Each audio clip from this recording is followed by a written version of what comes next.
The moment Lena's fingers brushed against the wet substance beneath Adrian Kovac's table, she knew two things. She'd just discovered a death sentence meant for the most dangerous man in the city, and speaking up would probably get her killed faster than staying silent. This is a story about survival, split-second choices, and the night one woman's past came back to save a monster's life. If you want to see how this ends, stick around until the final word. And hey, drop a like and comment with your city name so I can see just how far this story travels. You might be surprised who's listening. The Pier's Edge restaurant smelled like salt, cigarette smoke, and old wood that had survived too many storms. Lena Varelli moved through the narrow spaces between tables like she'd been doing it her whole life, which, in a way, she had. 7 years of carrying plates, refilling glasses, and perfecting the art of being invisible. She was good at it. Had to be. The kind of people who came to Pier's Edge didn't want to be remembered. They wanted dim lighting, cheap whiskey, and servers who knew when to look away. Tonight felt different, though. Lena had noticed it the moment she walked in for her shift at 6. Marco, the floor manager, was sweating more than usual. His collar was dark with it, and he kept glancing toward the private dining section like it might explode. The kitchen staff moved quieter. Even drunk regulars at the bar seemed subdued, nursing their drinks instead of shouting at the television. "What's going on?" Lena asked Marco as she tied her apron. He didn't look at her. "Private party tonight. Whole second floor." "So?" "So keep your head down and do exactly what you're told." Marco finally met her eyes. His were bloodshot. "I mean it, Lena. Tonight's not the night to fuck around." She wanted to ask more, but Marco had already walked away, barking orders at the kitchen. Lena grabbed her order pad and pushed through the double doors into the dining room. The first floor was nearly empty, a handful of regulars scattered across tables, but the usual Friday crowd was gone. Above her, she could hear footsteps. Heavy ones. Lots of them. "Lena," she turned. Carlo, one of the older servers, stood near the staircase. He looked pale. "You're upstairs tonight," he said. Her stomach dropped. "What?" "Boss's orders. They requested extra staff, you, me, and Sophia." "Who's they?" Carlo's jaw tightened. "Does it matter?" It did, but from the look on his face, asking wouldn't change anything. Lena followed Carlo up the narrow staircase. The second floor was technically a banquet room, but it rarely got used. The carpet was worn, the wallpaper peeling in the corners. But tonight, someone had made an effort. Candles on every table, fresh flowers, expensive ones, the kind you didn't see in this part of town. And men, lots of men. They stood in clusters near the windows, talking in low voices. Most wore suits that probably cost more than Lena made in 6 months. A few had visible shoulder holsters. One guy by the door had a scar running from his temple to his jaw, and he watched Lena with eyes that didn't blink enough. "Jesus," Sophia whispered beside her. She was younger than Lena, barely 22, and her hands were already shaking. "Who are these people?" "No idea," Lena lied. She knew exactly who they were. You didn't grow up in this city without learning to recognize power, the kind of power that didn't need to announce itself because everyone already knew. Marco appeared from the kitchen, carrying a tray of wine bottles. "You three, listen up. Service starts in 10 minutes. You do not speak unless spoken to. You refill glasses before they're empty. You do not ask questions. You do not make eye contact unless necessary. Understood?" "Who's the client?" Carlo asked. Marco's face went gray. "Does it fucking matter, Carlo? I'd like to know whose bullets I'm dodging if this goes sideways. Then quit. Right now. Walk out." Marco's voice was harsh, but there was fear underneath it. "Otherwise, shut up and do your job." Nobody moved. Lena's heart was pounding, but she kept her face neutral. She'd learned that from her father, how to hide what you were feeling, how to survive in rooms where showing fear could get you hurt. He'd been dead 3 years now, but his lessons still echoed. Never let them see you're scared. Never give them a reason to notice you. The door at the far end of the room opened. The temperature seemed to drop. A man walked in, and every conversation stopped. Not because he was loud or flashy, the opposite. He moved with the kind of quiet confidence that came from never having to prove anything. Tall, maybe 6'2". Dark hair graying at the temples. Expensive suit, perfectly tailored. His face was sharp, angular, the kind that looked carved rather than born. Adrian Kovac. Lena's breath caught. She'd never seen him in person, but everyone knew the name. You couldn't live in this city and not know. Kovac didn't just run an organization, he was the organization. Drugs, gambling, protection, construction contracts, union deals. If money moved through the city, Kovac's hand was somewhere in the chain, and people who crossed him disappeared. Not arrested, not charged, just gone. Behind Kovac, more men filed in. She recognized a few faces from newspaper photos. City councilman, union boss, a lawyer who'd gotten 3 consecutive mayors out of corruption charges. And then, Victor Salazar. Lena's stomach twisted. Salazar was younger than Kovac, maybe early 40s, handsome in a way that probably got him whatever he wanted. Slicked back hair, tailored suit, easy smile. But his eyes were cold, calculating. Salazar ran the West Side, Kovac ran everything else. The two organizations had been circling each other for years, rumors of war simmering beneath the surface. But here they were, sitting down to dinner. Either someone brokered a truce, or this was about to go very badly. "Wine," Marco hissed, shoving a bottle into Lena's hands. "Start pouring. Table 4. Lena moved on autopilot. Table 4 was near the center of the room. 3 men in dark suits, watching the door like predators. She approached with the wine bottle, keeping her eyes down. "Gentlemen?" One of them grunted. She poured in silence, hands steady, despite the adrenaline screaming through her veins. The men didn't acknowledge her. Good. Invisible was good. She moved to the next table, then the next. The room gradually filled with the low murmur of conversation, the clink of glasses. Kovac sat at the head table with Salazar to his right. They weren't talking much, just watching each other.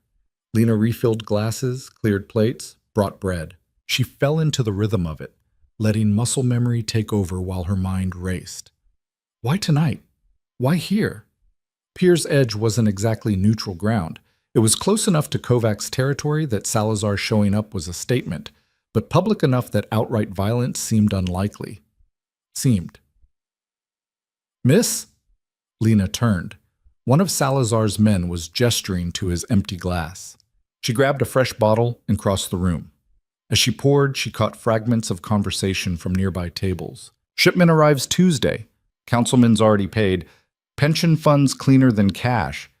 None of it meant anything to her, but she filed it away anyway.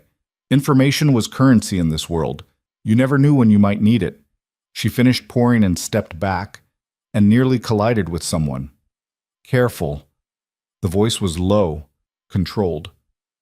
Lena looked up into Adrian Kovac's face.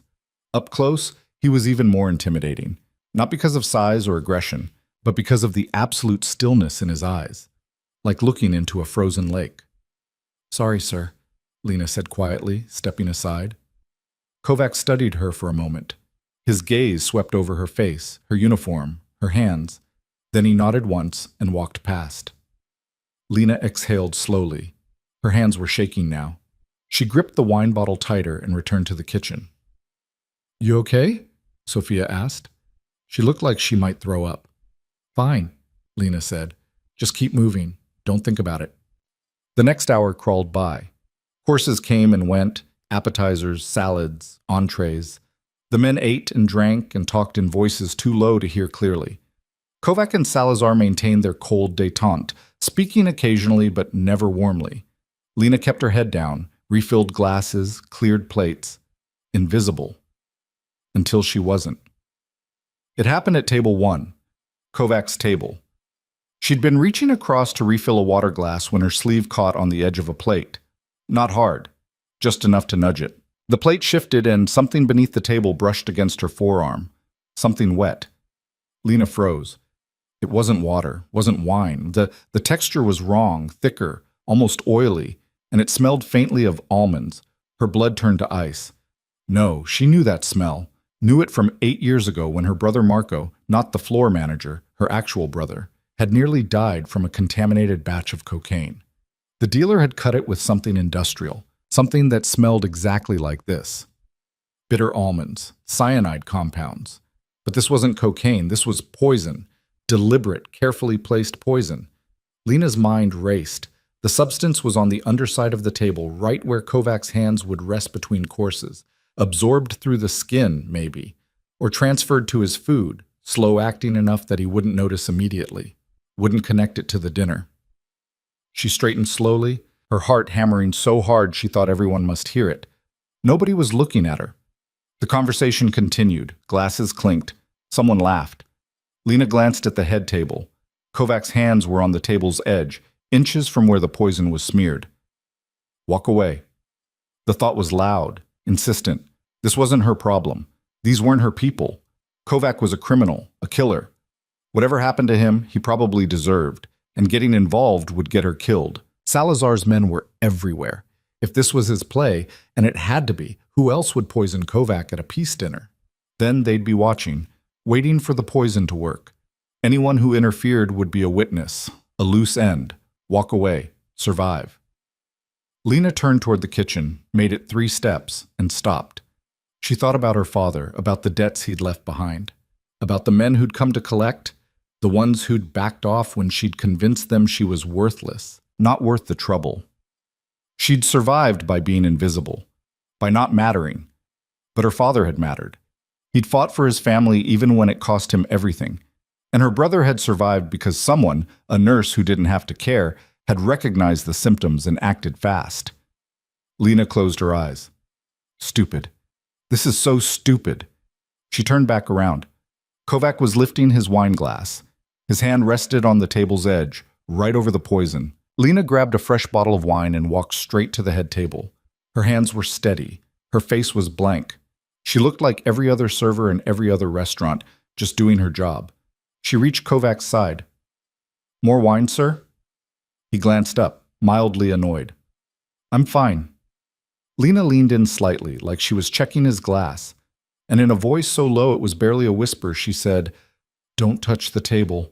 The words hung in the air for half a second. Kovac's expression didn't change, but his eyes sharpened, locked onto hers. What did you say? Lena's throat was dry. She could feel Salazar's gaze on her now, could sense the shift in the room's energy. The underside of the table, sir. Her voice was still quiet, still calm. Don't touch it. Don't let it touch your food. For 3 endless seconds, Kovac stared at her. Then, without breaking eye contact, he lifted his hand from the table's edge. Bring me a napkin, he said clearly. Clean one. Lena nodded and walked to the kitchen, her legs somehow still working despite the terror flooding her system. She grabbed a stack of linen napkins and returned. Kovac took one. Casually, like he was just being fastidious, he wiped his hands. Then, with deliberate slowness, he reached beneath the table. The room had gone quiet. Not obviously. Conversation still murmured, glasses still clinked, but there was a tension now. People were watching. Kovac's fingers came back wet. He brought them to his nose. Inhaled. His face remained perfectly neutral, but something cold and deadly flickered in his eyes. He wiped his fingers clean, then gestured to one of his men. The guy approached and Kovac leaned in, whispering something. The man disappeared toward the back of the room. Kovac picked up his wine glass and took a slow sip, like nothing had happened. But Lena saw the way his jaw tightened, saw the calculation behind his eyes. Thank you, he said to her, voice neutral. That will be all. Lena nodded and retreated to the kitchen, her heart pounding so hard she felt dizzy. Sophia grabbed her arm. What the hell was that? Nothing, Lena said. Just nothing. But it wasn't nothing. Through the kitchen door's small window, Lena watched as Kovac stood. The room fell silent immediately. Victor, Kovac said, his voice carrying easily. A word. Privately. Salazar smiled, but it didn't reach his eyes. Of course.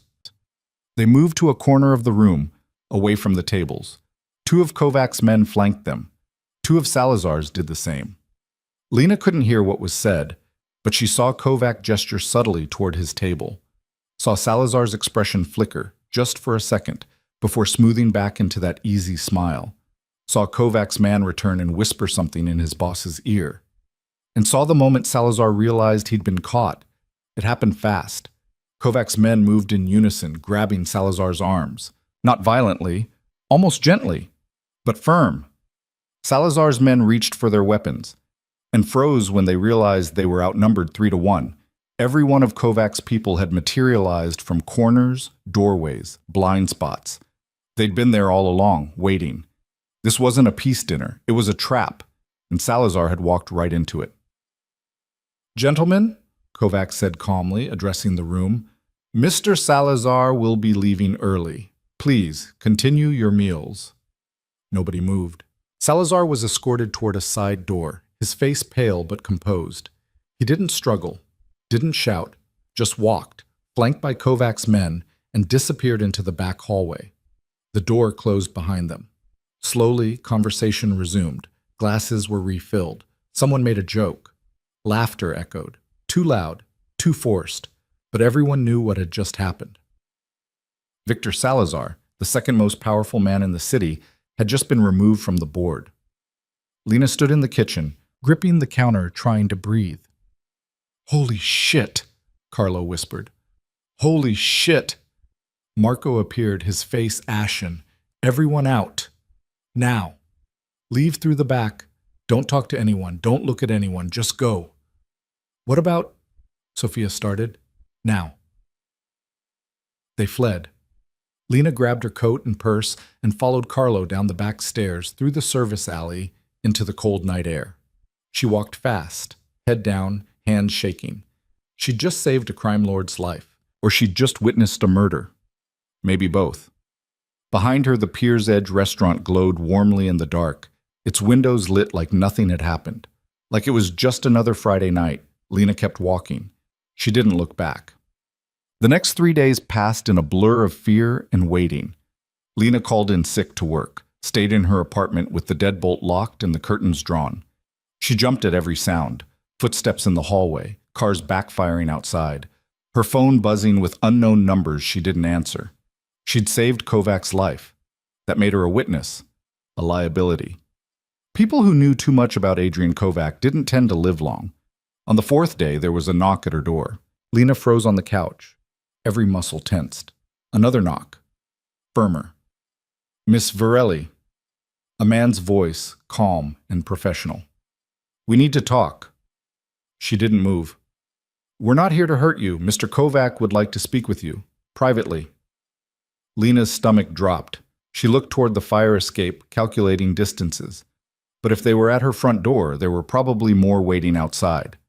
No way out. She stood, crossed to the door, and checked the peephole. 2 men in suits, clean-cut, professional. One of them she recognized from the restaurant, the guy with the scar. She opened the door a crack, keeping the chain on. "I don't want any trouble," she said. "Neither do we," Scarface said. "That's why we're asking nicely. Mr. Kovac would like a conversation. Nothing more." "And if I say no?" The man's expression didn't change. "Then you say no, but he'd consider it a personal favor." Lena knew what that meant. Favors from men like Kovac weren't optional. She closed the door, unhooked the chain, and opened it fully. "Where?" "Car's downstairs." She grabbed her jacket and followed them down. The car was a black sedan, spotless and expensive. She climbed into the back seat, wedged between the 2 men. They drove in silence. Lena watched the city pass outside the window, familiar streets giving way to unfamiliar ones. They crossed the bridge into the financial district, pulled into an underground garage beneath a high-rise. They took an elevator to the 23rd floor. The doors opened onto a hallway lined with dark wood and soft lighting. At the end, a set of double doors stood open. Inside was an office. Huge windows overlooking the city, leather furniture, a desk that probably cost more than Lena's yearly salary, and Adrian Kovac standing by the window with his hands in his pockets. "Thank you," he said to the men. "Leave us." They left. The doors closed. Lena stood there, heart pounding, waiting. Kovac turned to face her.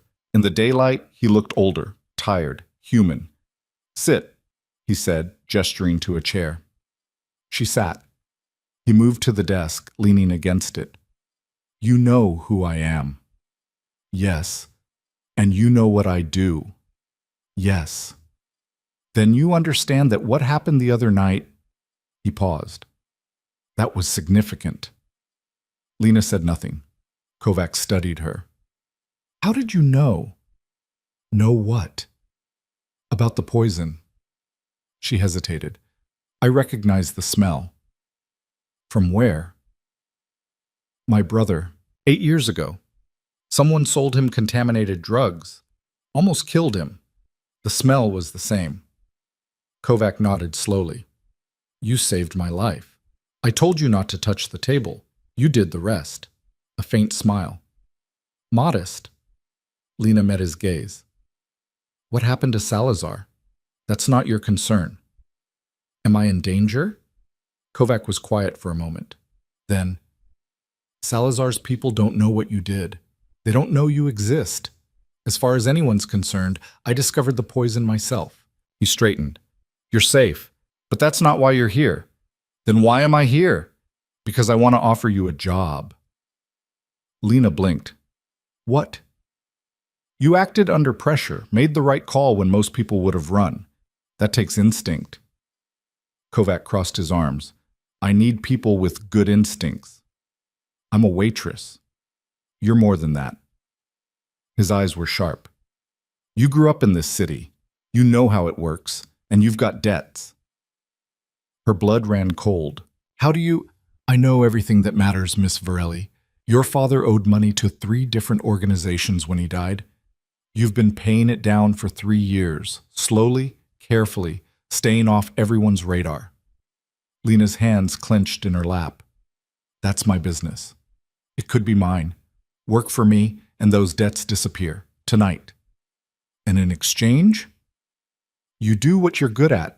Pay attention. Report what you see. Help when needed. You want me to be a spy. I want you to be useful. Lena shook her head. No. Kovac raised an eyebrow. No? I'm not getting involved in your world. I did what I did because it was the right thing to do, not because I wanted anything from you. The right thing. Kovac's smile was cold. How noble. I'm not noble. I'm just trying to survive. Then let me help you survive better. By becoming one of your people? By looking over my shoulder for the rest of my life? Lena stood. No, thank you, but no. For a long moment, Kovac just looked at her. Then he sighed and moved to his desk, pulling open a drawer. He withdrew an envelope and held it out. What's that? Lena asked. Your debts, paid in full, receipts included. She stared at the envelope. I didn't ask for that. Consider it a thank you gift. I don't want your money. Too bad. It's already done. Kovac set the envelope on the desk between them. Take it or don't. Your choice. But the debts are cleared either way. Lena's throat tightened. 3 years of scraping by, 3 years of double shifts and skipped meals and constant fear. And just like that, it was over. Why? She whispered. Because you didn't have to help me, Kovac said simply. But you did. That's rare. She reached out slowly and took the envelope. It felt too light for the weight it carried. If you change your mind about the job, Kovac said. I won't, he smiled. We'll see. Lena turned towards the door. Miss Varelli. She paused. The staff at Pier's Edge, they saw what happened. Fear spiked through her. And? They'll be fine. No one touches them. You have my word. Relief flooded through her. Thank you. Don't thank me. Just stay smart. She left.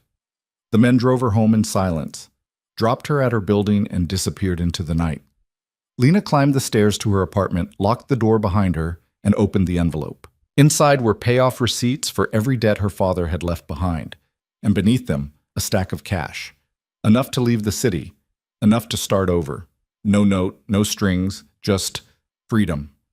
Lena sat on her couch and cried for the first time in 3 years. 2 weeks later, she was gone. No forwarding address. No goodbyes. Just a quiet departure in the early morning, a bus ticket to somewhere far away. The Pier's Edge closed for renovations the same week. Reopened a month later under new management, different name, different staff. Victor Salazar was never seen again. No body, no arrest, just gone. And Adrian Kovac remained exactly where he'd always been, at the top of a world most people pretended not to see. But in the shadows of that world, one truth lingered. Everything had changed because one ordinary woman chose not to look away. The bus rattled over another pothole, and Lena's head knocked against the window. She'd been awake for 36 hours straight, watching highway lines blur past in the dark. Somewhere around hour 20, she'd stopped checking over her shoulder. Somewhere around hour 30, she'd started believing she might actually make it out. The envelope sat in her lap, thinner now. She'd pulled cash for the ticket, for food, for a motel room she hadn't used yet. The rest stayed tucked inside her jacket, pressed against her ribs like a secret. Outside, farmland stretched endlessly. Nothing like the city, no buildings clawing at the sky, no sirens, no crowds, just fields and fence posts and the occasional house set back from the road. Lena closed her eyes. She was supposed to feel relief, freedom, whatever people felt when they escaped. Instead, she just felt tired and guilty. She'd left Marco, the floor manager, not her brother, without notice. Left Sophia to pick up extra shifts. Left her apartment with 2 months' rent paid up front and a note taped to the landlord's door. She'd even left the city without visiting her brother, though that one hurt worse than the others. But staying would have been worse. Kovac had kept his word about the staff. She'd checked the news obsessively those first few days, scanning for reports of bodies found, suspicious deaths, anything that would confirm her worst fears. Nothing. Pier's Edge had closed quietly, and the people who'd worked there had scattered to other restaurants, other jobs, other lives. They were safe, and so was she, for now. The bus pulled into a town called Millbrook just after dawn, population 3,000, according to the faded sign at the county line. One main street, a diner, a hardware store, a post office that doubled as a general store. Lena stepped off the bus with her duffel bag and stood on the sidewalk, breathing air that didn't taste like exhaust and salt water. A woman in her 60s swept the sidewalk in front of the diner. She looked up, smiled. "Morning, hun. You look lost." "Just passing through," Lena said. "Well, if you need coffee and breakfast, we open in 10 minutes. "Thank you." Lena walked down the main street, taking inventory. Bank, library, laundromat, a bar called Rusty's that looked like it hadn't been updated since 1975. Everything was small, manageable. The kind of place where people probably knew each other's names. The kind of place where strangers got noticed. She'd have to be careful. The motel sat at the edge of town, a single-story strip with peeling paint and a neon sign that buzzed in the daylight. The office smelled like coffee and old carpet. Behind the desk, a man in his 50s looked up from a crossword puzzle. "Help you? I need a room, just a few nights. 30 a night, paid up front." Lena counted out cash.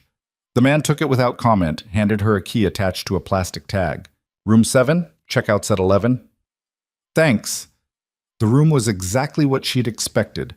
Single bed, scratched furniture, bathroom with a shower that dripped. But it was clean enough, and the lock worked. That's all that mattered. Lena dropped her bag on the bed and sat down, staring at the wall. She'd made it. 2,000 miles from the city, from Kovac, from everything. Now what? Her phone buzzed. Unknown number. She stared at it, heart racing, then let it go to voicemail. It buzzed again immediately. Same number. Against every instinct, she answered. "Hello? Miss Varelli." A woman's voice, crisp and professional. "Please hold for Mr. Kovac." Lena's stomach dropped. "How did you—" A click. Then Kovac's voice, calm as ever. "Running away, Miss Varelli?" She stood, pacing. "You said I was free to go." "You are. I'm just checking in." "Checking in? You tracked my phone." "Of course I did." No apology in his tone. "You think I'd let you disappear without knowing where you went?" Lena's hand shook. "You said I was safe." "You are. This isn't a threat. It's insurance." "Insurance against what?" "Against you making stupid decisions." A pause. "Millbrook, Nebraska, population 3,000. You planning to stay?" That's none of your business. It is if Salazar's people come looking. Her blood turned cold. You said they didn't know about me. They don't, yet. But information has a way of surfacing, Miss Varelli, and when it does, I prefer to know where you are. Lena sank onto the bed. What do you want? Nothing. Keep the phone on. Check in once a week. That's all. And if I don't? Silence. Then, let's not find out. The line went dead. Lena sat there, phone in hand, trying to steady her breathing. She'd run 2,000 miles, and Kovacs still had his hooks in her. Still knew exactly where she was. She should have thrown the phone away. Should have bought a burner, used cash for everything, stayed off the grid completely. But part of her, the part that had spent 3 years surviving on instinct, knew Kovac was right. If Salazar's people came looking, she'd rather have someone watching her back, even if that someone scared her almost as much. She put the phone on the nightstand and lay back on the bed, staring at the ceiling. Outside, Millbrook woke up slowly. She could hear cars passing, voices drifting from the street. Normal sounds. Safe sounds. Lena closed her eyes and tried to believe it. 3 days passed. Lena found work at the diner, same woman who'd been sweeping the sidewalk that first morning. Her name was Ruth, and she didn't ask many questions when Lena walked in asking about employment. You cook? I can learn. Ruth looked her over. You run from something or toward something? Lena hesitated. Does it matter? Depends on what you're running from. Not trouble. Just needed a change. Ruth nodded slowly. Fair enough. Breakfast and lunch shift, 6 days a week. $8.50 an hour plus tips. You start tomorrow. It wasn't much, but it was enough. Lena took a room above the hardware store, cheaper than the motel, and the owner didn't ask for references, just first month's rent and a handshake. She settled into a routine. Up at 5. Work until 2. Groceries, laundry, reading in the tiny room until exhaustion pulled her under. She avoided conversations beyond what was necessary, kept her head down, stayed invisible. It almost worked. On her 8th day in Millbrook, a man walked into the diner around noon. Mid-30s, suit jacket over jeans, laptop bag slung over his shoulder. He took a booth by the window and ordered coffee. Lena brought it over, set it down without meeting his eyes. Thanks, he smiled. You're new in town. Just started. I'm Ben. I teach at the high school, history and civics. Lena. Nice to meet you, Lena. He gestured to the seat across from him. You want to sit? It's dead in here. I'm working. Ruth won't care. Trust me. Lena glanced back at the counter. Ruth was reading a magazine, not paying attention. Against her better judgment, she sat. Ben sipped his coffee. So where are you from? East Coast. That's vague. I like vague. He laughed. Fair. What brought you out here? Needed a change of scenery. Millbrook's definitely a change. Not much happens here. That's the point. Ben studied her for a moment, and Lena felt the weight of it. Not threatening, just curious. You running from something? He asked. Why does everyone ask that? Because people don't usually move to Millbrook unless they're running from something or running toward family. And you don't strike me as the family type. Lena stood. I should get back to work. Wait, I'm sorry, that was rude. Ben held up his hands. I'm just making conversation. Badly, apparently. It's fine. Let me buy you dinner sometime, as an apology. I don't think that's a good idea. Why not? Because getting close to people was dangerous.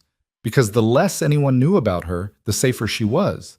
Because she didn't deserve normal things like dinner and conversation after what she'd seen, what she'd done. But she just said, I'm not really looking for that right now. That's okay. The offer stands if you change your mind. Lena walked back to the counter. Ruth glanced up, smirking. Ben's a good one. Single, employed, doesn't drink too much. Could do worse. I'm not interested.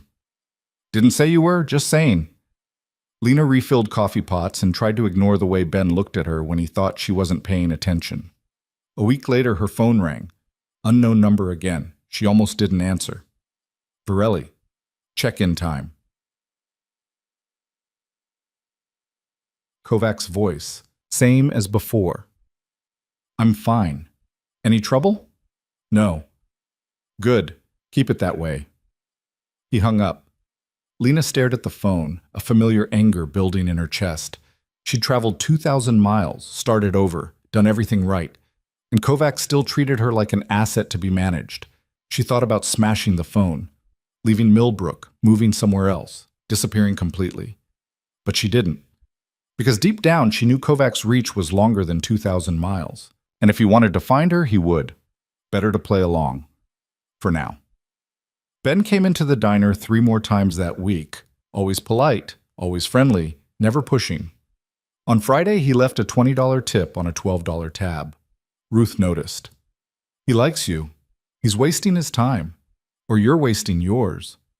Lena didn't respond. She pocketed the tip and cleared the table, ignoring the folded napkin Ben had left behind with his phone number written on it. That night, she lay in bed staring at the ceiling, listening to the sound of Millbrook settling into silence. No sirens, no shouting, no gunshots echoing from 3 blocks over. Just quiet. It should have felt peaceful. Instead, it felt wrong, like wearing shoes that didn't fit. Lena had spent her whole life in the city. The noise, the chaos, the constant movement. That was normal. This was alien and lonely. She hadn't realized how lonely until Ben had smiled at her over coffee and asked where she was from. When was the last time someone had asked her a question like that? Not as an interrogation, not as a threat, just as a person trying to know another person. She couldn't remember. Her phone buzzed. Text message, unknown number. Her heart seized. But it wasn't Kovac. Hope you're settling in. Town looks quiet. Good choice. Lena stared at the screen. Marco, her brother. She'd left without telling him where she was going, just a voicemail saying she needed to disappear for a while. And somehow he'd found her. Or Kovac had told him. She typed back, "How did you find me?" The response came immediately. Called in a favor. "Don't worry, I didn't tell anyone else. You shouldn't have looked. You're my sister. What did you expect?" Lena closed her eyes. Marco had always been protective. Even after their father died, even after the debts piled up, he'd tried to shield her from the worst of it. She'd kept him at arm's length to protect him, but he'd never stopped trying. "I'm fine. I just need space. I know. Just wanted you to know I'm here if you need me. Thanks. Love you, Lena." She stared at those 3 words for a long time before typing back, "Love you too." The next morning, Ben was waiting outside the diner when she arrived for her shift. "I'm not stalking you," he said immediately. "I swear. I just wanted to catch you before you started work." Lena unlocked the door. "Why?" "Because I'm teaching a unit on immigration next week, and I thought you might have some insight. You know, coming from the city and all. I'm not an immigrant." "I know, but you moved here. That's kind of the same thing. New place, new culture, starting over." Lena paused. "What do you want from me?" "Just your perspective. Maybe talk to the class for 20 minutes. I'll buy you lunch after." "I don't do public speaking. It's 12 kids in a classroom, hardly public." She should have said no, should have walked inside and ended the conversation. Instead, she heard herself say, "When?" Ben's face lit up. "Tuesday, 2nd period. I'll pick you up at 9:30. "I can walk." "It's half a mile. I'll pick you up." He left before she could argue. Ruth was setting up the coffee station when Lena walked in. "Saw you talking to Ben. He wants me to talk to his class." "About what?" "Immigration." Ruth snorted. "You're about as much of an immigrant as I am, but it's sweet he's trying." "Trying what?" "To get you to say yes to something. Anything." Lena tied her apron. "It's just a class talk." "Sure it is." Tuesday arrived faster than Lena expected. Ben picked her up in a beat-up sedan that smelled like old coffee and chalk dust. The high school was a low brick building at the edge of town, surrounded by fields. "Nervous?" Ben asked as they walked inside. "No." Liar. The classroom was small, 12 students like he'd said. They looked bored until Lena walked in, then curious. Ben introduced her. This is Miss Varelli. She's going to talk to us about what it's like to move to a new place and start over. Lena stood at the front of the room, hands in her pockets, trying to figure out where to start. I'm not good at speeches, she said finally, so I'm just going to talk, and you can ask questions if you want. One kid in the back raised his hand. Where are you from? A city on the East Coast. Why'd you leave? Lena hesitated. I needed a change. That's vague, a girl in the front row said. Yeah, it is. So why should we care? The same girl asked. Ben started to intervene, but Lena held up a hand. You shouldn't, she said. Not about me specifically, but if you ever have to leave somewhere, because you want to or because you have to, you should know it's hard and lonely. And it doesn't get easier just because you made the choice. The room was quiet. When I got here, Lena continued, I didn't know anyone. I didn't know where the grocery store was or how to get to the bank. I didn't know if people would be nice or if they'd ask too many questions. I didn't know if I'd made a mistake. Did you? The boy in the back asked. I don't know yet. A girl near the window raised her hand. Do you miss where you came from? Lena thought about it. Yeah, sometimes. Then why not go back? Because sometimes you can't, even if you want to. The kids asked more questions about the city, about jobs, about what it was like living alone. Lena answered honestly, keeping details vague but emotions real. When the bell rang, Ben walked her out. That was great, he said. I didn't really say anything. You were honest. That matters. They grabbed lunch at a diner 2 towns over. Ben insisted, said he didn't want Ruth eavesdropping. Lena ordered a sandwich and tried not to think about how normal this felt. Can I ask you something? Ben said. Depends. Why Millbrook? Of all the places you could have gone, why here? Lena stared at her plate. It was far enough away. From what?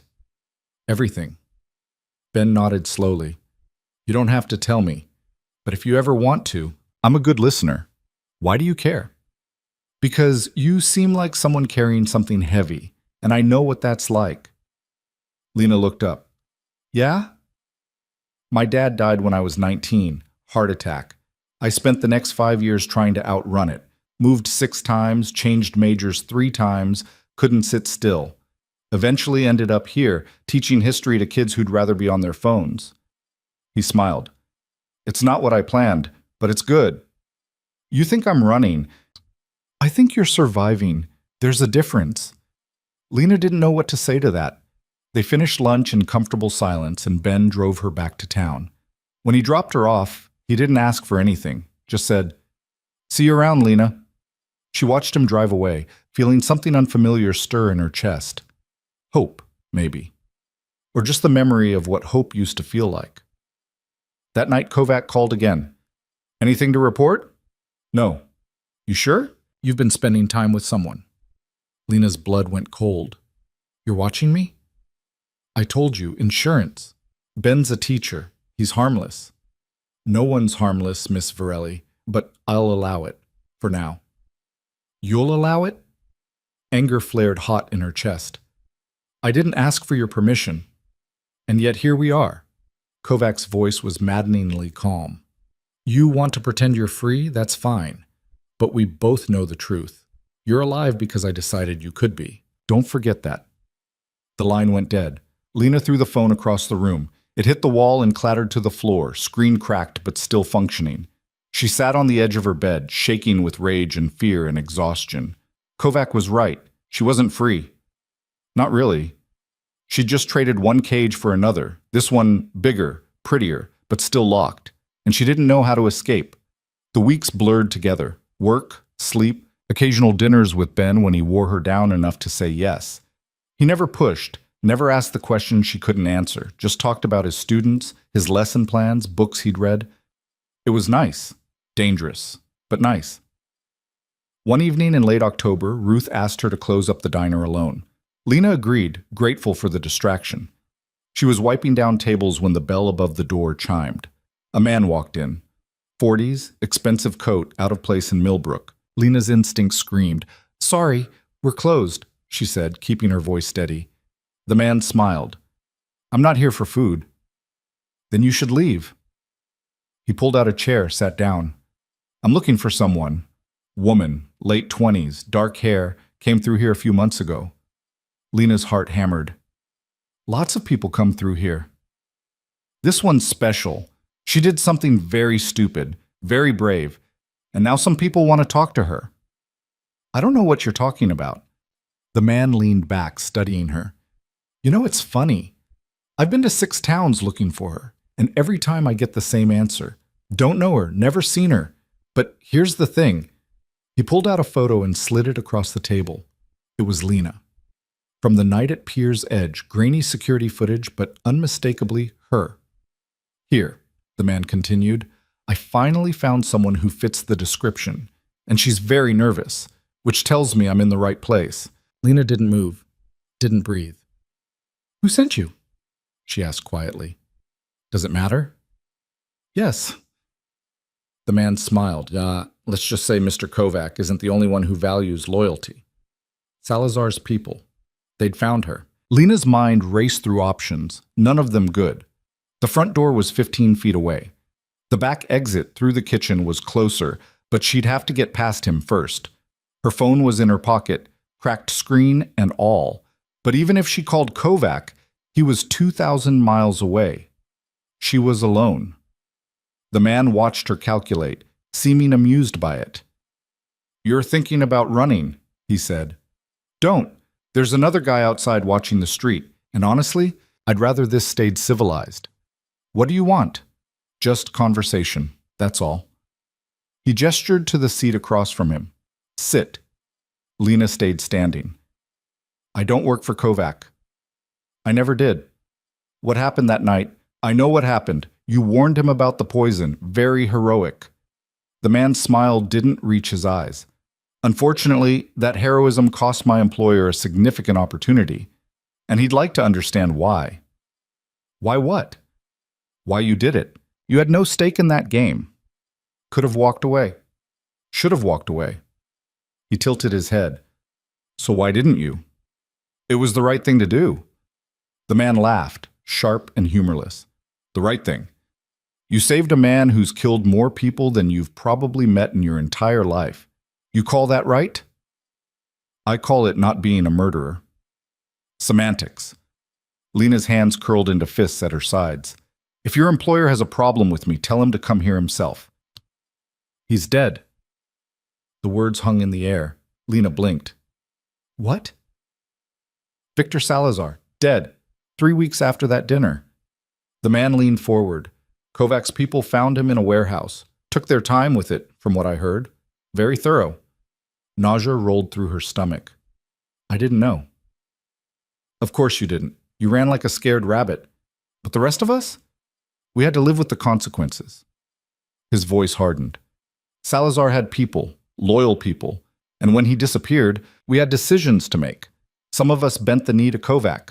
Some of us scattered, and some of us decided we wanted answers first. I already told you why I did it. Yeah, you did, and I almost believe you. He stood, buttoning his coat. But see, my problem is this. Your story's too clean. Nobody risks their life for a stranger because it's the right thing. Not in our world, which means either you're lying or you're dangerously naive. Does it matter which? To me, no.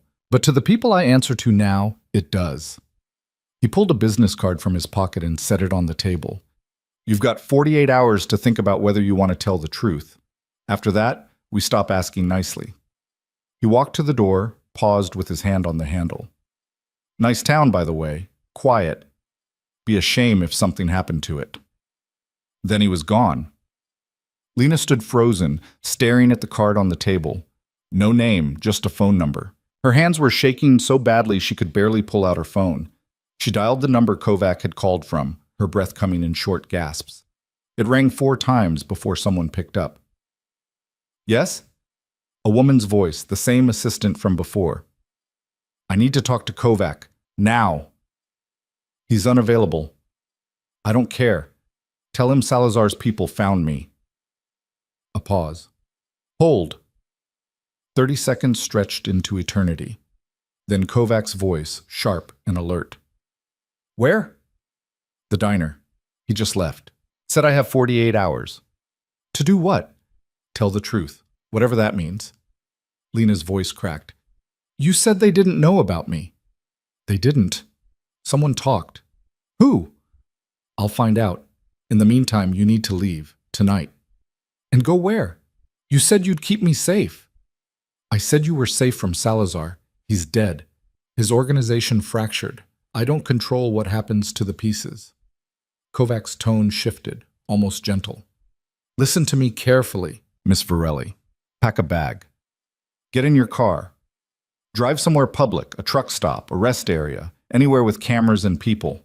Stay there until I call you back. I don't have a car. Then take a bus, a cab. I don't care. Just move. Now. The line went dead. Lena grabbed her coat and ran. She made it 3 blocks before headlights flooded the street behind her. A car slowed, pacing her. Not the same man from the diner. This was a sedan, windows tinted, engine purring like a threat. Lena cut through an alley between the hardware store and the post office, her boots slapping against wet pavement. Behind her, car doors opened. Footsteps. She burst onto the next street and saw Ben's sedan parked outside his apartment building. The lights were on in his window. Lena ran up the steps and pounded on his door. Ben, open up! Silence.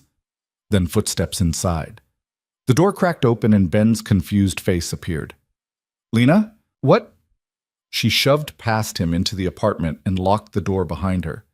Do you have a car? Yeah, but I need to borrow it right now. Ben stared at her, taking in her wild eyes, her heaving breath, the way she kept glancing toward the window. What's going on? I can't explain. I need your car, please. Are you in trouble? Yes, but it's not. She stopped, realizing how insane this sounded. Please, Ben, I'll bring it back. I promise. He studied her for a long moment, then grabbed his keys from the counter. I'm driving. No, you can't. If you're in trouble, I'm not letting you go alone. He pulled on a jacket. Where are we going?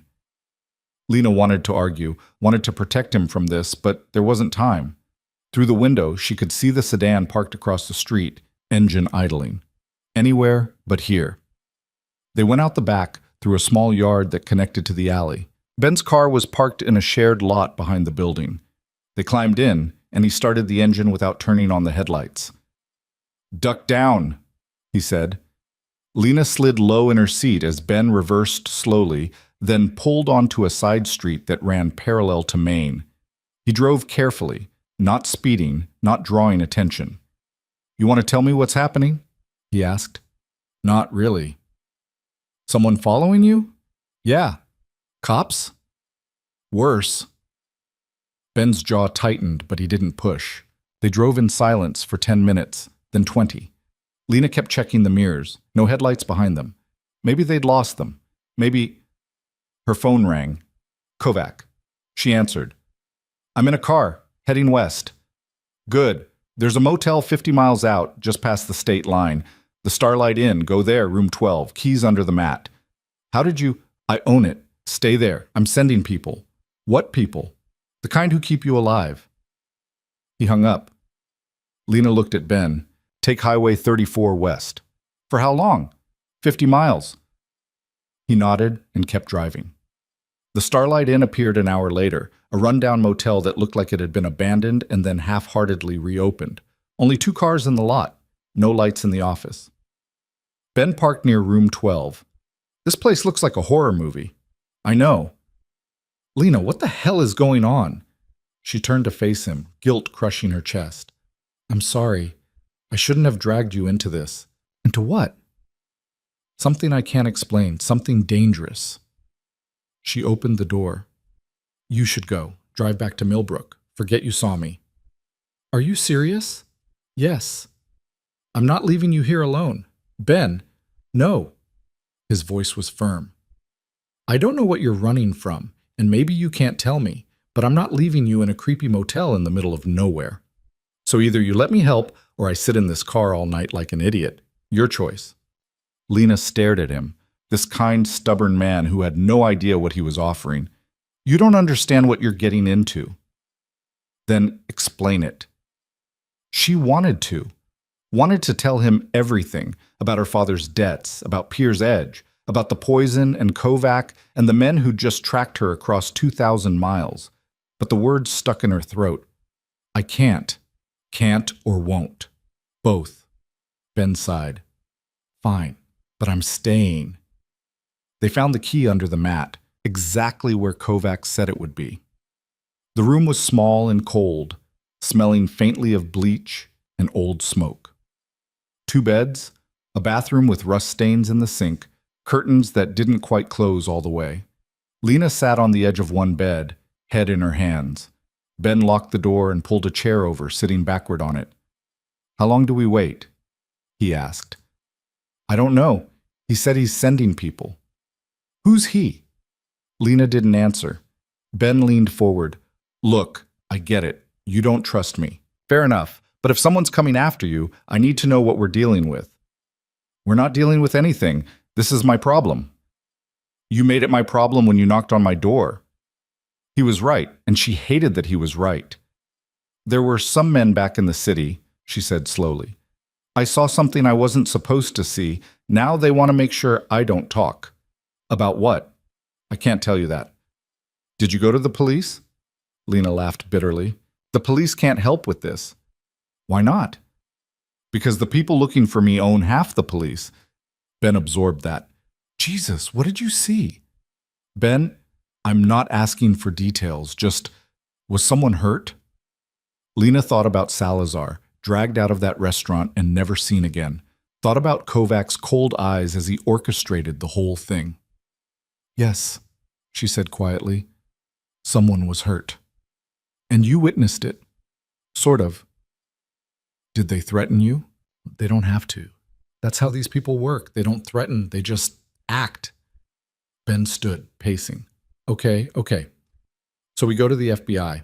Witness protection. That's a thing, right? I'm not a witness to anything prosecutable. Then what are you? A liability. The word hung heavy in the air. Ben stopped pacing. Who's the guy on the phone? The one sending people? Lena hesitated. Someone who thinks he owns me. Does he? I don't know anymore. They sat in silence. Outside, wind rattled the windows. Lena's phone buzzed, a text from an unknown number. 3 hours out, stay put. Lock the door. Don't open it for anyone except us. Knock pattern. 3 fast, 2 slow, 1 fast. She showed Ben the message. Who's us? He asked. No idea. 3 hours felt like 3 days. They took turns watching out the window, though there was nothing to see except empty highway and dark fields.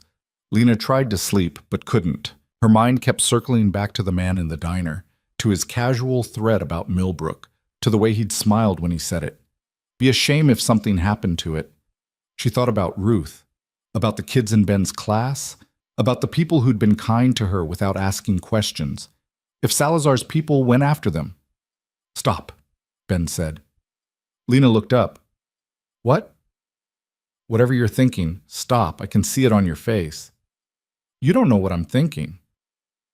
Whatever you're blaming yourself for putting people in danger. He sat beside her. Am I close? Too close. I should have stayed in the city, Lena said. Should have dealt with this there. And gotten killed?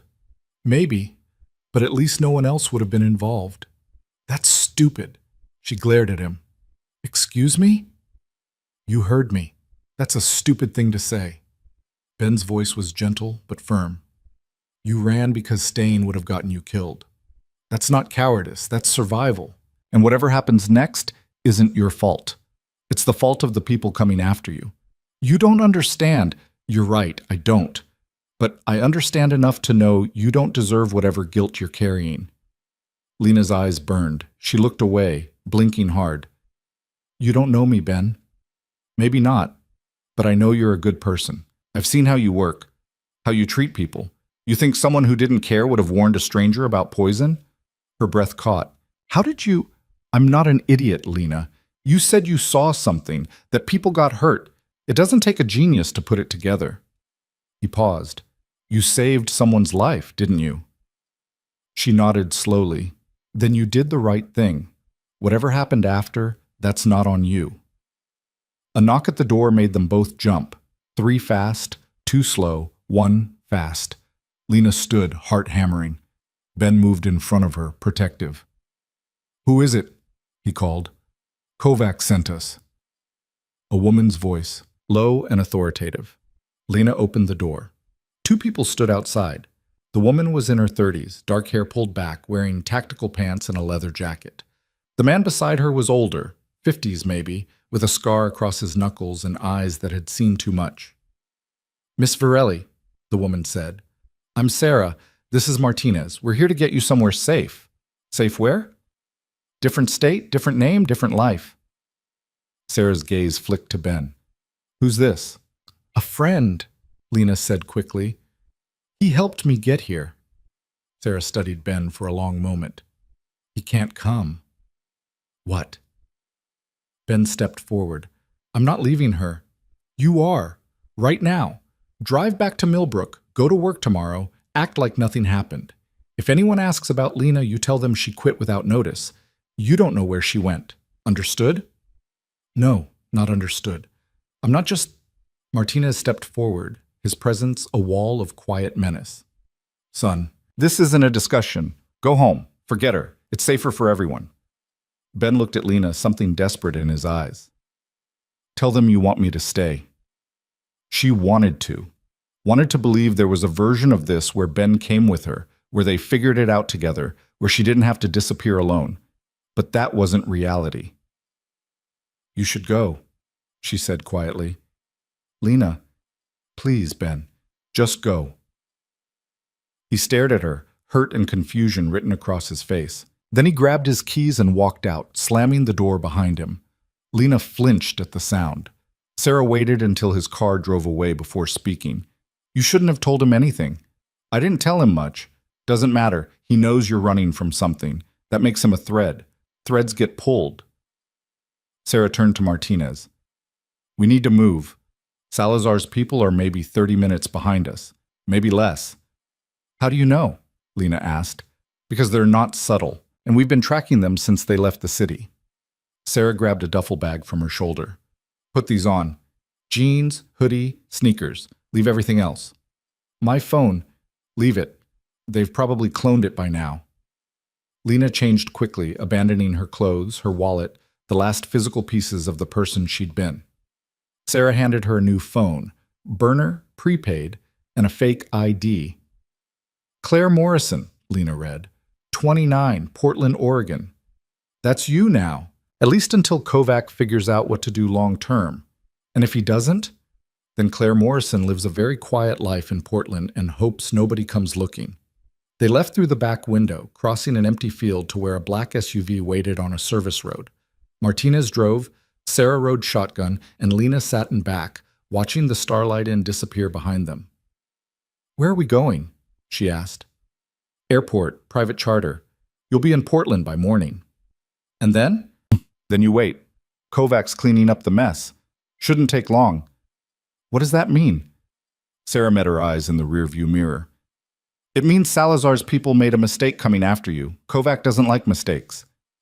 Lena's stomach twisted. "He's going to kill them." "Probably. Because of me.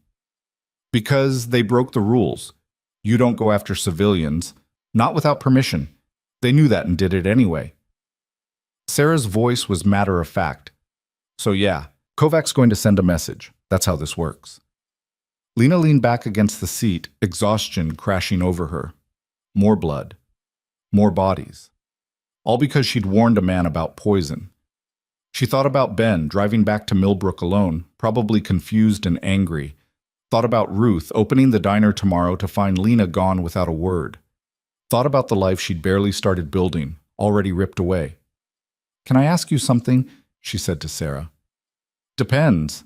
"Why does Kovac care? I'm nobody. Why go through all this trouble?"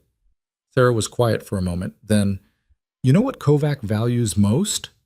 Power? Loyalty.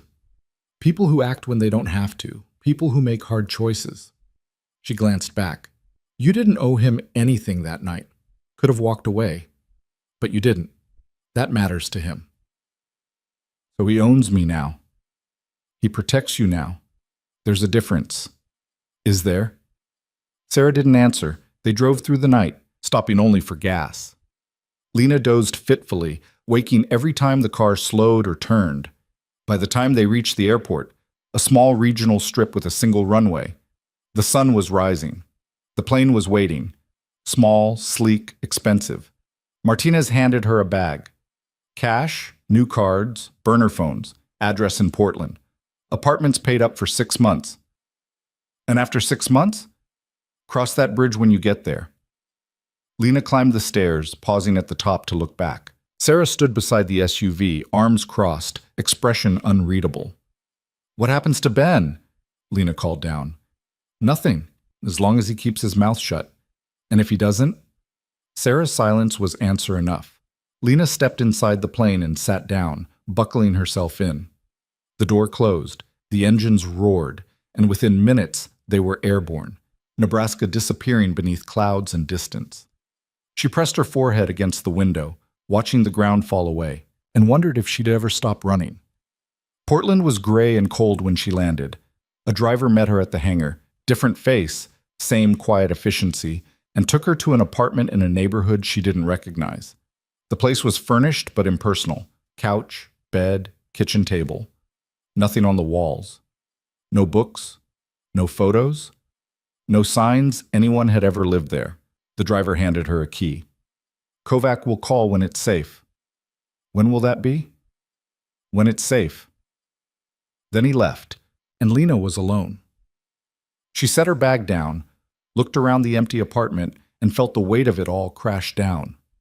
The fear, the exhaustion, the guilt. She sank onto the couch and let herself cry for the second time in 6 months. When her phone finally rang 3 days later, she almost didn't answer, but the number was one she recognized now. It's done, Kovac said without preamble. What's done? Salazar's people, the ones who came after you. They won't be a problem anymore. Lena's throat tightened. You killed them. I eliminated a threat, to you and to my organization. How many? Does it matter? Yes. A pause. 3. The man who approached you in the diner, and the 2 who followed you to the motel. 3 bodies, 3 people dead because she'd warned Kovac about poison 5 months ago. I didn't ask you to do that, she whispered. You didn't have to. That's what protection means, Miss Varelli.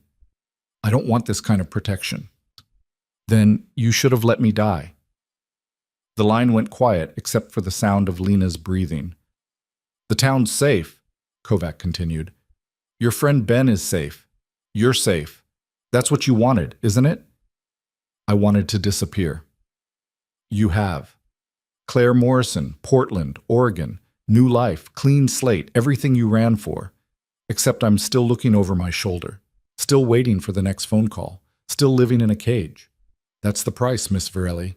Some cages are just bigger than others. He hung up. Lena sat in the silent apartment, staring at the phone, and realized Kovac was right. She'd never be free. Not really. She'd saved his life, and in doing so, she'd bound herself to him in ways she was only beginning to understand. The debt her father left behind was paid, but she'd created a new one. To a man who didn't forget favors, didn't release assets, didn't let go. And somewhere, 2,000 miles away in a small town called Millbrook, Ben was probably wondering what happened to the woman who'd knocked on his door in the middle of the night and then vanished like smoke. Lena hoped he'd forget her, hoped he'd move on, meet someone normal, live a life without shadows. But she knew hoping didn't change anything. It never had. The rain in Portland never really stopped. It just paused, hovering in the air like it was waiting for permission to fall again. Lena had been Claire Morrison for 8 weeks now, and she still wasn't used to the grayness, the sky, the buildings, the people hurrying past with their heads down and earbuds in. She worked at a bookstore in the Pearl District. Small place, mostly used books, the kind of shop that smelled like old paper and coffee. The owner was a woman in her 60s named Diana, who asked exactly 0 questions when Lena walked in looking for work. Just handed her an apron and showed her how to work the register. It was peaceful, quiet, exactly what she'd wanted, and it was driving her crazy. Every morning she woke up in the too-clean apartment and waited for something to go wrong. For Kovac to call with new instructions. For Salazar's remaining people to find her. For Ben to somehow track her down and demand answers she couldn't give. But nothing happened.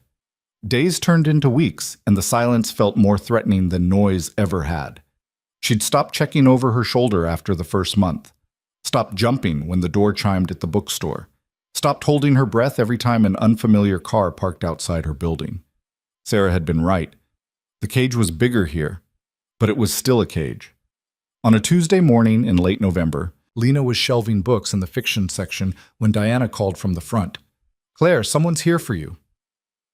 Lena's blood went cold. She set down the stack of paperbacks and walked to the counter, every muscle tensed for flight. A woman stood near the door. Mid-40s, business casual, carrying a leather messenger bag. She didn't look like one of Kovac's people. Didn't look like a threat. But Lena had learned that threats rarely looked like threats. "Can I help you?" she asked, keeping the counter between them. The woman smiled. "Are you Claire Morrison?" "Depends who's asking." "My name's Rachel Chen. I'm a social worker with the Oregon Department of Human Services." She pulled out an ID badge, held it up. "I need to talk to you about your brother." For a moment, Lena forgot to breathe. "My brother?" "Marco Varelli. I understand you two are estranged, but there's been a situation, and you're listed as his emergency contact." The room tilted. Lena gripped the counter. "What kind of situation? Is there somewhere we can talk privately?" Diana was watching from behind a stack of inventory, concern written on her face. Lena gestured toward the back office, and Rachel followed her inside. The office was cramped, barely room for a desk and 2 chairs. Lena sat, trying to keep her hands steady. "What happened to Marco?" Rachel pulled a file from her bag. 3 days ago, your brother was admitted to Emmanuel Hospital with acute liver failure. He's been in intensive care since then. The doctors say it's related to long-term substance abuse." Lena's stomach dropped. Substance abuse? According to his medical history, he's struggled with opioid addiction for several years. Were you aware of this? Lena stopped. Marco had been clean for 8 years, since the bad batch of cocaine that nearly killed him, since the nurse who'd recognized the symptoms. He'd been clean, hadn't he? "I need to see him," Lena said. "That's why I'm here. He's been asking for you, but there's a complication." Rachel's expression softened. "Your brother doesn't have insurance. The hospital bills are already substantial, and if he needs a transplant, which is likely, the costs will be in the hundreds of thousands. He doesn't have anyone else? No spouse, no children, parents deceased. You're it." Lena felt the walls closing in. This was impossible. She was Claire Morrison now. She didn't have hundreds of thousands of dollars. She didn't even legally exist as Lena Varelli anymore. "I don't have that kind of money," she said quietly. "I understand, but there are programs, Medicaid, charity care. It'll take time to process, but how much time does he have?" Rachel hesitated. "The doctors aren't sure. Days, maybe. A week at most without intervention." Lena stood pacing the tiny office. "I need to think. I know this is overwhelming, but please, just give me a number where I can reach you." Rachel handed her a business card. "He's in ICU, room 447. Visiting hours are until 8. After Rachel left, Lena sat in the office for 20 minutes, staring at the card. Then she pulled out her phone, the burner Kovac's people had given her, and dialed the number she'd memorized but never called. It rang twice. "Miss Varelli," Kovac's voice, calm as always. "I was wondering when you'd call. You knew about Marco. I know about everything that concerns you. That's my job. Why didn't you tell me?" "Because you would have done exactly what you're about to do. Run back to the city, put yourself at risk, compromise everything we've built." "Built?" Lena's voice cracked. "You mean the lie? The fake name? The life where I pretend my brother isn't dying?" "Your brother made his choices, Miss Varelli, just like you made yours. He was clean, 8 years clean." "Was he?" Kovac's tone suggested he knew otherwise. "Or did you want to believe that because it made leaving easier?" Lena closed her eyes. I need money. For his treatment. No. I'm not asking for charity. I'll pay you back. Work it off, whatever you want. The answer is no. He's my brother, and he's a liability. You go back there, you expose yourself. Every remaining fragment of Salazar's organization is still looking for leverage against me. You show up at a hospital using your real name, they'll know within hours. Then I'll be careful. There is no careful with this. You walk into that hospital, you might as well paint a target on your back. Kovac paused. I'm sorry about your brother, truly, but I won't let you throw away your life for someone who can't be saved. You don't know that he can't be saved. I know the survival rate for end-stage liver failure in addicts. It's not good. Lena's hand tightened around the phone. You're a real piece of shit, you know that?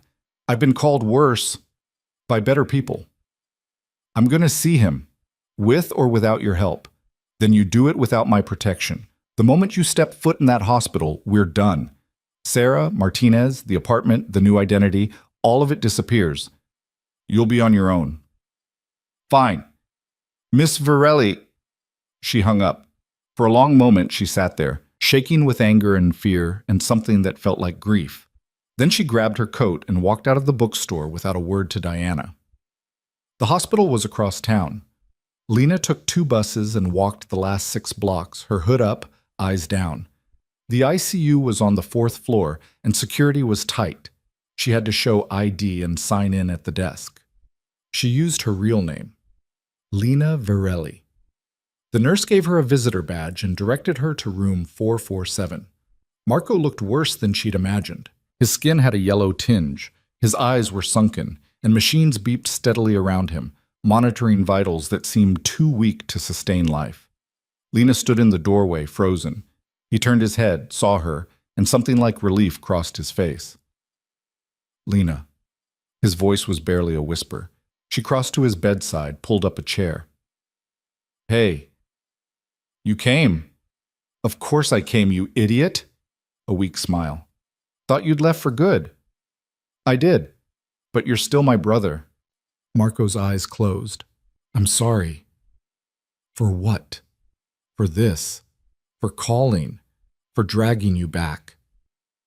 He coughed, and the machine screamed in protest. A nurse appeared, checked his vitals, adjusted something in his IV, then left. When he could breathe again, Marco said, I tried to stay clean. I really did. What happened? Everything, nothing, I don't know. He stared at the ceiling. After you left, I kept thinking about what you said, about needing to disappear, and I wondered if maybe I should have gone with you, started over somewhere. Why didn't you? Because I'm a coward. His voice broke. I stayed. Kept working the same job, living in the same shitty apartment, and then one day I ran into Tommy. You remember Tommy? Lena nodded. Tommy had been Marco's dealer 8 years ago. He offered me something, said it would help with the stress. Just once, just to take the edge off. Marco's eyes were wet, but once turned into twice, and twice turned into every day, and now he gestured weakly at the machines, the tubes, the evidence of his body failing. Lena took his hand. It felt fragile, like bird bones. The social worker said you might need a transplant. Can't afford it. I'll figure something out. No, you won't. Marco looked at her. I saw the name you signed in with, Lena Varelli. That means you're using your real name again, which means whoever you were hiding from, you're not hiding anymore. It doesn't matter. It does. You ran for a reason. Don't throw that away for me. You're my brother. I'm not letting you die. You might not have a choice. He coughed again, harder this time. Blood flecked his lips. The machines wailed and nurses rushed in. You need to leave, one of them said to Lena. She stood, backing toward the door, watching as they worked on him. Marco's eyes found hers one last time before they put a mask over his face. In the hallway, Lena leaned against the wall and tried to breathe. Her phone buzzed. Unknown number. She answered without thinking. You signed your real name. A man's voice, unfamiliar. That was stupid. Lena's heart stopped. Who is this? Someone who's been looking for you for a long time. Thanks for making it easy. The line went dead. Lena ran. She took the stairs instead of the elevator, bursting out into the lobby and pushing through the main doors. Outside, rain fell in sheets. She scanned the parking lot, looking for threats, for movement, for anything out of place. A black sedan sat near the entrance, engine running. Lena turned and ran the other direction, cutting through the emergency room parking lot toward the street. Behind her, car doors opened. Footsteps. She made it to the sidewalk before someone grabbed her arm. She spun, swinging wildly, and connected with something solid. A man grunted, stumbled back. Lena ran again, her lungs burning, rain blinding her. Ahead, headlights. A car screeched to a stop in front of her, blocking her path. The passenger door opened and Sarah leaned out. "Get in!" Lena didn't hesitate. She dove into the car and Martinez floored it before she'd even closed the door. "Buckle up," Sarah said. Lena fumbled with the seatbelt, looking back through the rear window. The black sedan was following, weaving through traffic. "How did you—" Kovac had us watching the hospital. Said you'd do something stupid. Sarah twisted in her seat. He was right. "They knew I was there. They called me." "Of course they did. You used your real name. Might as well have sent up a flare." Martinez took a hard left, tires squealing. The sedan followed. He took another turn, then another, navigating side streets with practiced precision. "How many?" he asked Sarah. She was watching the mirrors. "2 in the sedan, maybe more waiting." "Can you lose them?" "Working on it." They shot through a red light, narrowly missing a delivery truck. The sedan wasn't as lucky. It clipped the truck's bumper and spun out, crashing into a parked car. Martinez didn't slow down. They drove for 20 minutes, doubling back, changing directions, making sure they weren't followed. Finally, Martinez pulled into an underground garage beneath a high-rise and killed the engine. Silence. Lena's hands were shaking. "My brother is still at the hospital," Sarah said. "They're not interested in him, just you." "I need to go back." "No, you need to disappear again. I can't just leave him there to die." Sarah turned to face her. "You don't have a choice. Those men at the hospital, they're not Salazar's people. They're freelancers. Someone put a bounty on you." Lena's blood turned to ice. "How much?" 50,000 for information leading to your location. Double that for delivery." "Who put it up?" "We don't know yet. Could be remnants of Salazar's network. Could be someone else you pissed off. Doesn't matter. What matters is that every lowlife with a grudge and a phone is looking for you now." Lena leaned back against the seat, closing her eyes. "So what do I do?" "You let us move you somewhere farther, somewhere safer." "And my brother?" Martinez spoke for the first time. "We'll make sure he gets care, anonymously, but you can't see him again, ever." The words hit like a punch. "He's dying." "A lot of people are dying," Martinez said without sympathy. "You want to be one of them?" Lena wanted to scream, wanted to fight, wanted to do anything except sit in this car and accept that her brother was alone in a hospital room, hooked up to machines, waiting for an ending she couldn't prevent. But what could she do? "I need to call Kovac," she said quietly. Sarah handed her a phone. "He's waiting," Kovac answered on the first ring. "Are you injured?" "No." "Good. Sarah and Martinez will take you to a safe house. You'll stay there until we figure out who's funding the bounty." "You said if I went to the hospital, we were done." "I say a lot of things. Doesn't mean I let assets get killed out of spite." His tone shifted. "Your brother's medical bills will be covered. Full treatment, transplant if needed. But you don't contact him. You don't visit. You don't even think about him. Understood?" Lena's throat tightened. "Why are you doing this?" "Because you saved my life once. I don't forget debts. I don't want to owe you anything else." "Too late for that, Miss Varelli. You owed me the moment you chose to live instead of die." He paused. "Sarah will explain the next steps. Follow her instructions exactly. No improvisation. No heroics. And if I don't? Then you'll be dead by morning, and your brother will die in debt to a hospital that'll sell his organs to recoup losses. Your choice." My Tom shut the swimmer gates." The line went dead. Lena handed the phone back to Sarah. "He's charming," Sarah said dryly. "Come on, let's get you cleaned up." "Basın dami geçer." The safe house was in the industrial district, tucked between warehouses and rail yards. Inside, it was surprisingly comfortable, furnished, stocked with food, secure locks on every door and window. Sarah showed her around while Martinez did a perimeter check. You'll stay here 3 days, maybe 4. We're tracking the bounty, seeing who bites. Once we identify the source, Kovac will handle it. Handle it how? You really want to know? Lena didn't answer. Sarah pulled out a tablet, pulled up a file. In the meantime, you need to understand what you're dealing with. The people looking for you aren't organized crime anymore. They're opportunists, bounty hunters, ex-cops, private investigators, the kind of people who don't care about territory or rules. They just want the payday. How do I stop them? You don't. Kovac does. Sarah set the tablet down. But that takes time. And in the meantime, you sit tight and don't do anything stupid, like visit my dying brother. Exactly like that. Lena sank onto the couch. I can't just hide forever. Why not? It's worked so far. Has it? Lena's voice rose. I've been running for 6 months. New name, new city, new life. And it didn't matter. They found me anyway. Because you broke protocol. You used your real name. Because my brother is dying.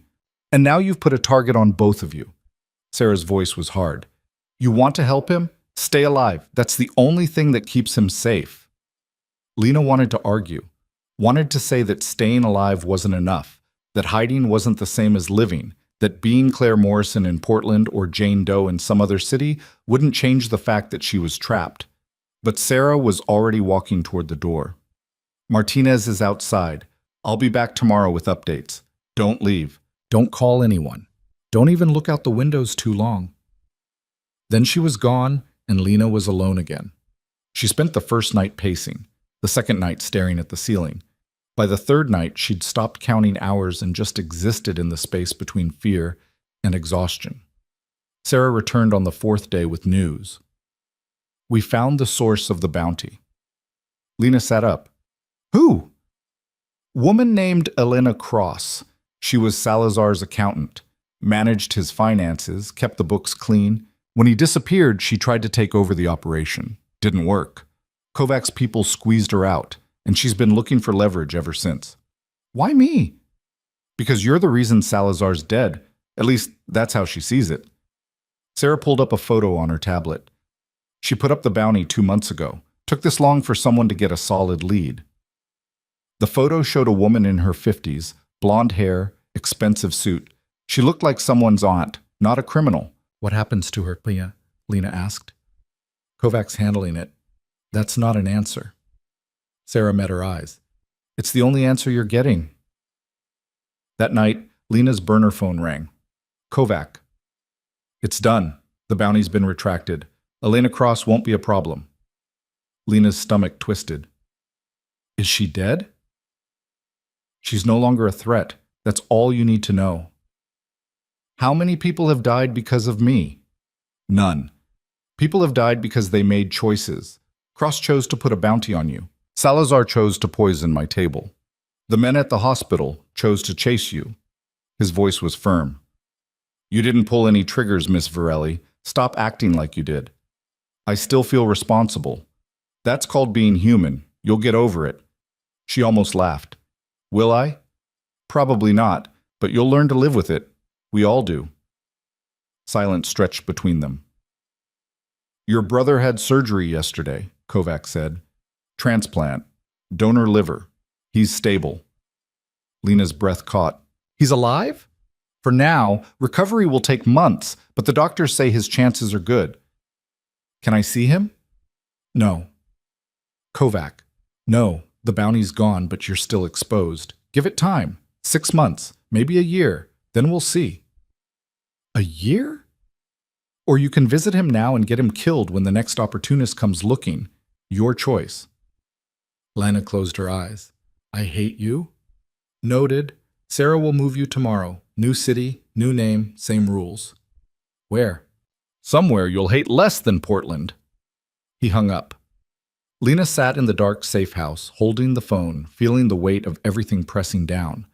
Marco was alive. Barely. And she couldn't see him, couldn't talk to him, Couldn't even send a message. But he was alive. That had to be enough. It had to be. The next morning, Martinez drove her to the airport. Same private charter, same silent efficiency. Sarah handed her a new ID at the gate. Anna Blake, Austin, Texas. You're kidding.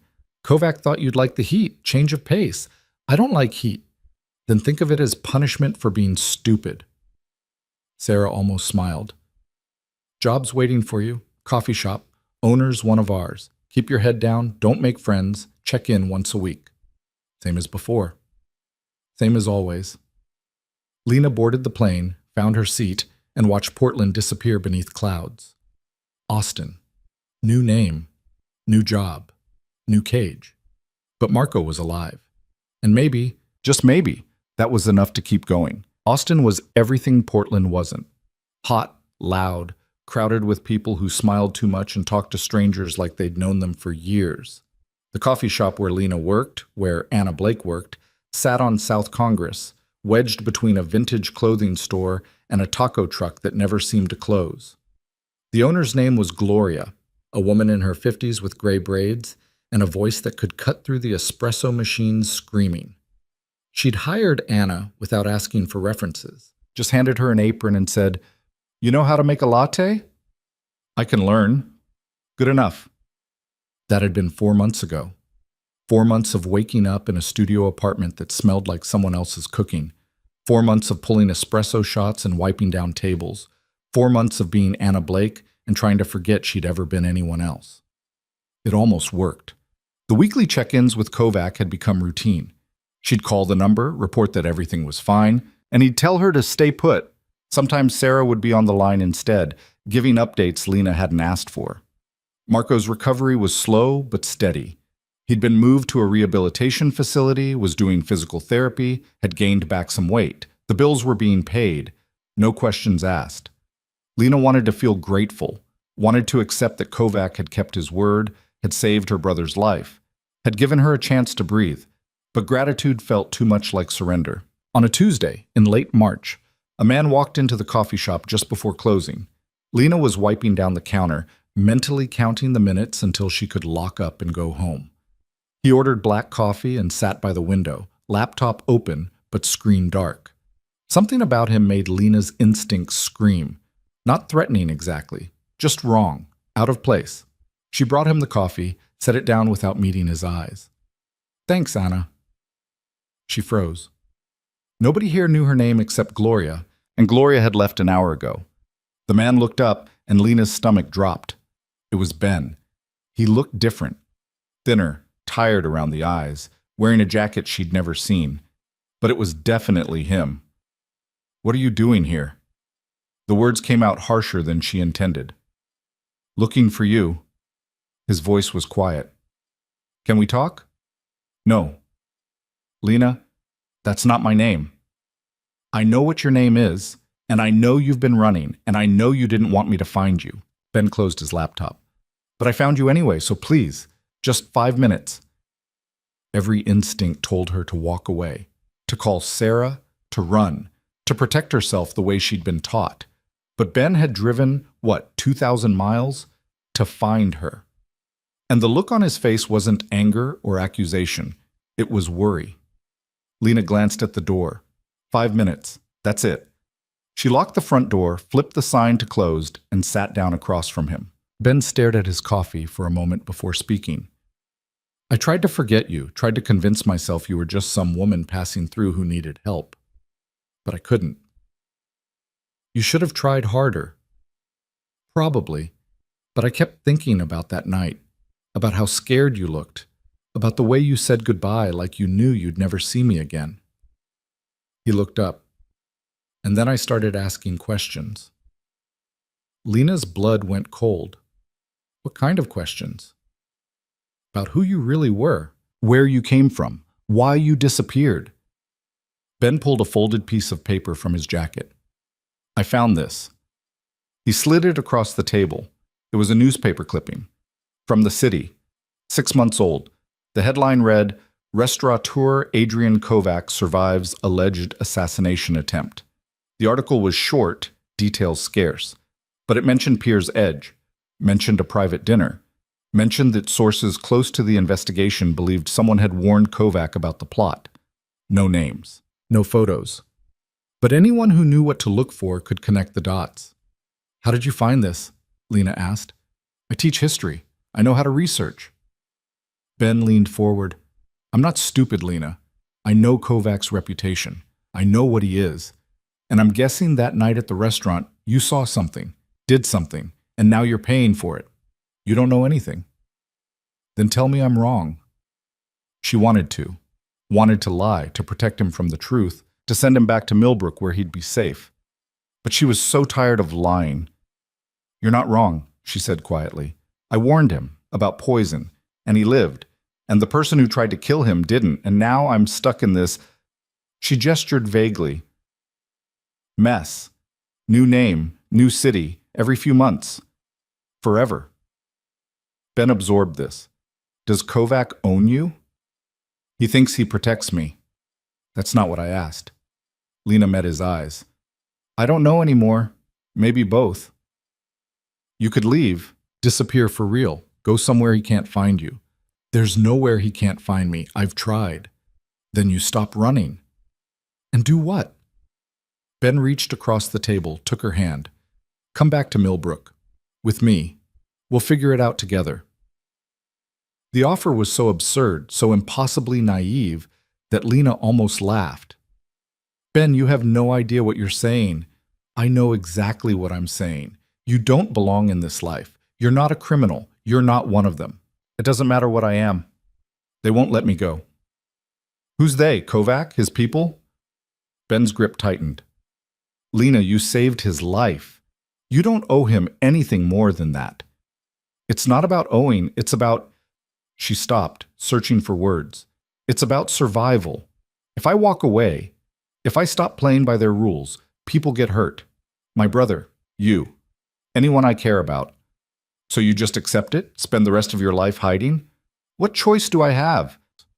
Ben released her hand, sat back. You always have a choice. It just might not be a good one. They sat in silence. Outside, traffic hummed past. Someone laughed on the sidewalk. Normal sounds, normal life. Everything Lena couldn't have. You need to leave, she said finally. Forget you found me. Go back to Millbrook and I'm not leaving without you. Ben? I'm not. His voice was firm. You can tell me to go. You can call whoever you need to call and have me escorted out. But I'm not giving up on you. Lena felt something crack inside her chest. Why? Because someone should. Because you deserve more than this. Because... He stopped, shook his head. Because I care about you, and I'm not walking away just because it's hard. Before Lena could respond, her phone buzzed. Unknown number. Her stomach sank. She answered. Hello. Anna Blake. Kovac's voice, cold and sharp. Who's the man in the coffee shop? Lena's blood turned to ice. She looked around, scanning windows, doorways, shadows. Where are you? I'm always watching. Answer the question. He's nobody. A customer. Don't lie to me. I know who he is. Benjamin Porter, high school teacher, Millbrook, Nebraska. The same man who helped you escape Salazar's people 8 months ago. He just wanted to talk. About what? Lena glanced at Ben, who was watching her with growing concern. Nothing important. If it's nothing important, tell him to leave. Now. I can handle this. Can you?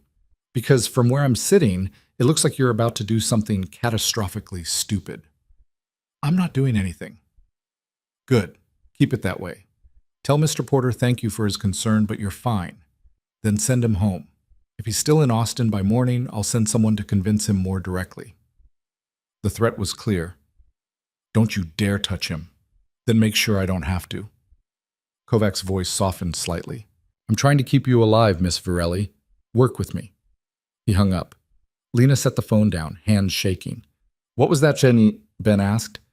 You need to leave, tonight, right now. Lena, I'm serious. Get in your car and drive. Don't stop until you're back in Nebraska. Not without you. They'll hurt you if you stay. They're watching us right now. Ben looked around the empty coffee shop. I don't see anyone. You're not supposed to. That's the point. Lena stood, pacing. Ben, please. I'm begging you. Go home. Forget about me. Live your life. What about your life? This is my life. This is all I get. That's bullshit. Maybe, but it's true. She turned to face him. You want to help me? Then leave. That's the only thing that keeps you safe. Ben stood, closing the distance between them.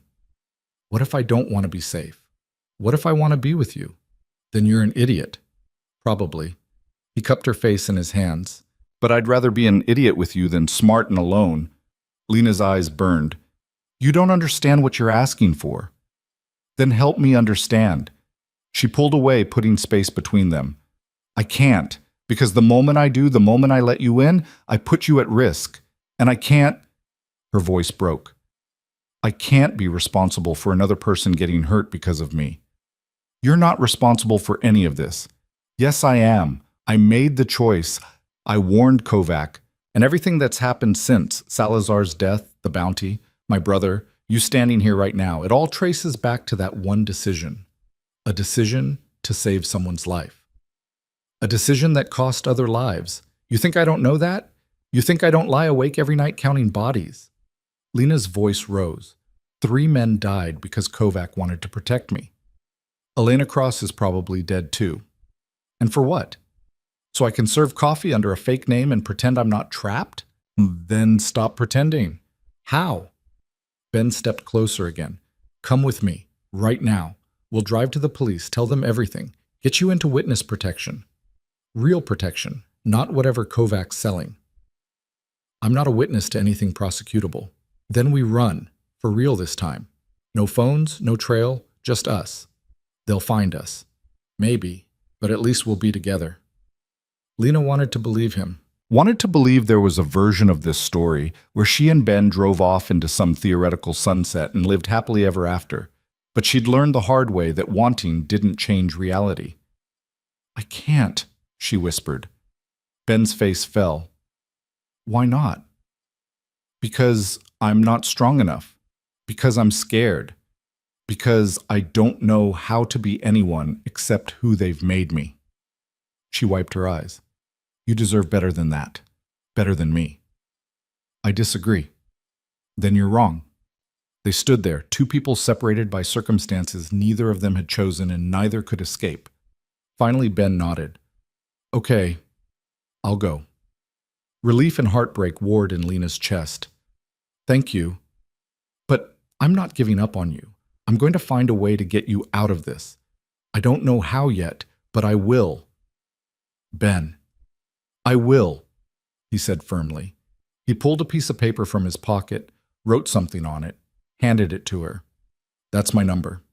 If you change your mind, if you need help, if you just want to talk, call me. Anytime, I mean it. Lena took the paper, folded it carefully. You should forget about me. Not going to happen. He walked to the door, paused with his hand on the handle. For what it's worth, I think you're stronger than you realize. Then he was gone. Lena locked the door behind him and sank to the floor, paper clutched in her hand, and cried for the 3rd time since this whole mess started. She didn't call Kovac, didn't report what happened, just went home, climbed into bed, and stared at the ceiling until dawn. Her phone rang at 7. Sarah. Ben Porter left Austin 2 hours ago, heading northeast. Good. You okay? No. Sarah was quiet for a moment. For what it's worth, you did the right thing. Did I? You kept him alive. That counts. After Sarah hung up, Lena pulled out the paper Ben had given her, stared at his number, memorized it, then burned it in the sink and washed the ashes down the drain. Safer that way. 2 weeks later, Kovac called with different news. I'm pulling you back to the city. Lena sat up on the couch. What? Why? Because the game's changing. The remaining fragments of Salazar's organization are consolidating. New leadership, new territory, and they're asking questions about you again. I thought that was handled. It was. Now it's not. Kovac's tone was matter of fact. You've been reactive for 8 months. Running, hiding, waiting for the next threat. It's not sustainable. So what's the alternative? You come back, you work for me. Officially, under my protection. Lena's stomach twisted. Doing what? What you're good at. Observing, reporting, staying invisible until you need to be visible. He paused. I'm offering you a choice, Miss Varelli. Keep running for the rest of your life, or stand your ground and fight back. That's not a choice. That's a trap. Maybe, but it's the trap you're already in. Might as well make it comfortable. And if I say no, then you go back to Portland, or Austin, or wherever. And in 6 months, we have this conversation again and again, until eventually someone gets lucky and you end up dead. Lena closed her eyes. What about my brother? He stays where he is, fully covered, no changes. And the people I care about, Ben, Ruth, everyone in Millbrook, off limits. As long as you're working for me, they're protected. That's the deal. It was the same cage, just with different bars. But maybe Kovac was right. Maybe running wasn't sustainable. Maybe the only way to survive was to stop being prey and become something else. Something harder. When do you want me? She asked. 2 days. Sarah will handle the details. He hung up. Lena sat in the silent apartment, feeling the weight of the decision settle over her. She thought about her father, who'd fought until it killed him. About Marco, who'd run from his demons until they caught him anyway. About Ben, who'd offered her an escape she couldn't take. And she thought about herself, about the woman who'd warned a monster about poison and set this whole chain of events in motion. That woman had been trying to do the right thing, and look where it had gotten her. Maybe it was time to stop trying to be good and start trying to survive. The flight back to the city was quiet. Sarah met her at the airport, drove her to an apartment in a building Lena didn't recognize, nicer than the others, furnished with actual furniture instead of temporary pieces. A place meant for staying, not hiding. This is yours, Sarah said, handing her a key. Real lease, real name, Lena Varelli. I thought I was supposed to be invisible. You were. Now you're something else. Sarah gestured around. Kovac wants you integrated, visible but protected.